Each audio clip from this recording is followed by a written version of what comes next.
السلام علیکم ورحمۃ اللہ وبرکاتہ۔ ناظرین و مستمعین، یقیناً آپ خیریت سے ہوں گے، خیریت میں ہوں گے۔ اللہ تبارک و تعالی آپ کو رزق کی فراوانی نصیب فرمائے۔ طاٸف میں ایک دسترخوان پہ ہم بیٹھے ہوئے تھے تو صحیح مسلم کی ایک حدیث ہمیں یاد آئی، تو ہم نے یہ پسند کیا کہ اپنے ناظرین اور مستمعین کی نظر کریں۔ اگر آپ یہ چاہتے ہیں کہ اللہ تبارک و تعالی آپ کے رزق میں اضافہ کرے، جو آپ کے پاس رزق ہے وہ مبارک ہے اور اللہ تعالیٰ اس کو مزید برکت والا کرے، تو آپ اللہ تبارک و تعالیٰ کا شکر ادا کیا کریں۔ جب آپ کھانا لیتے ہیں بسم اللہ پڑھ کے کھانا شروع کریں، اور ہر نوالے پہ الحمدللہ الحمدللہ۔ اگر آپ ہر نوالے پہ الحمدللہ نہیں کہہ سکتے تو آپ کھانا کھانے کے درمیان میں ایک لقمہ لینے کے بعد الحمدللہ الحمدللہ۔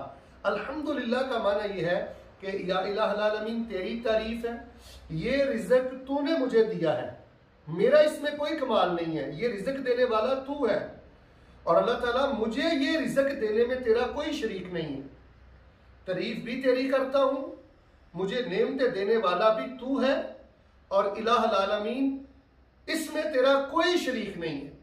تو جو انسان قدم قدم پہ الحمدللہ پڑھتا ہے جی، اور دل سے جو اللہ نے دیا ہوتا ہے اس پہ خوش رہتا ہے اور اس کی زبان پہ اللہ کی حمد رہتی ہے، تو صحیح مسلم کی روایت کے مطابق ان اللہ تعالی لا یرضی عن العبد، ایسے بندے سے اللہ تعالیٰ راضی ہو جاتی ہے۔ یعنی اللہ کی رضا کو پانے کے لیے آپ کو لمبے چوڑے چلے کرنے کی ضرورت نہیں ہے، در در کی ٹھوکریں کھانے کی ضرورت نہیں ہے۔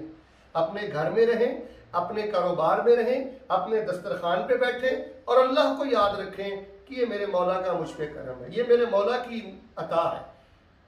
شرک نہ کریں، غیروں کو خوش نہ کریں، یہ بات نہ کہیں اسی تہاڈا ہی دتا کھا رہے ہیں، بابے ہونا دا کرم ہو گیا ہے جی، تہاڈا ہی لنگر چلدا ہے جی، وہ رب العالمین ہے، سب نسبتیں اس کی طرف کریں۔